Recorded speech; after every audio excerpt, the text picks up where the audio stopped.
Hello viewers, আশা করি সকলেই খুব ভালো আছেন। সো বন্ধুরা, আজ আবার একটি দুর্দান্ত রেসিপি আপনাদের সঙ্গে শেয়ার করতে চলেছি।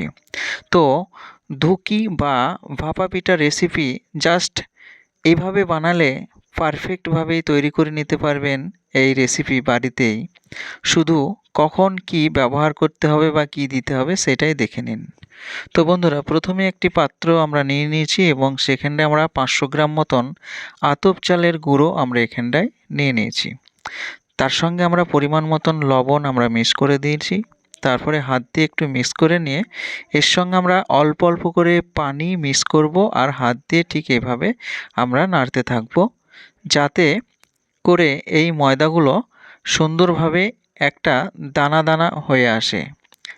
যত সুন্দরভাবে এই দানা তৈরি করতে পারবে বা আমরা পারবো, তত পারফেক্টভাবেই এই ভাপা পিঠা রেসিপি তৈরি করে নিতে পারবো খুব সহজেই। এটা একদম সহজভাবেই বানানো হয়েছে, যেটা আপনারা প্রথম থেকে শেষ পর্যন্ত একবার দেখলেই বারবার পারফেক্টভাবেই তৈরি করে নিতে পারবেন এই ভাপা পিঠা রেসিপি। সো গাইস, ঠিক এইটা অল্প অল্প করে এভাবে আমরা মাখতে থাকবো যতক্ষণ না সম্পূর্ণ ময়দাগুলো ঠিক দানা দানা ভাব যতক্ষণ না আসবে। অল্প অল্প করে পানি ব্যবহার করব আর আমরা ঠিক এভাবে মেখে নেব। সো গাইস, ঠিক এইভাবে আমরা হাত দিয়ে মেখে নেব। দেখতেই পাচ্ছেন ঠিক এরকমভাবে একটার সঙ্গে একটা দানা বেঁধে আসবে। এটা মিনিমাম 4 থেকে 5 মিনিট এভাবে হাত দিয়ে আমরা মাখতে থাকব।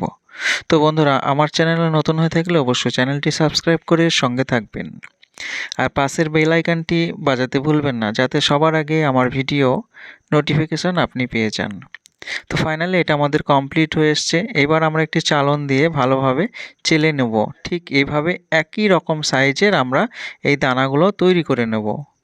তো দেখতেই পাচ্ছেন কত সুন্দর হয়ে এসছে। ঠিক এইভাবেই আপনারাও একটু মোটা চালন দিয়ে চেলে নেবে সুন্দরভাবে। তারপরে আমরা একটি বাটি নিয়ে নিয়েছি ঠিক এইভাবে।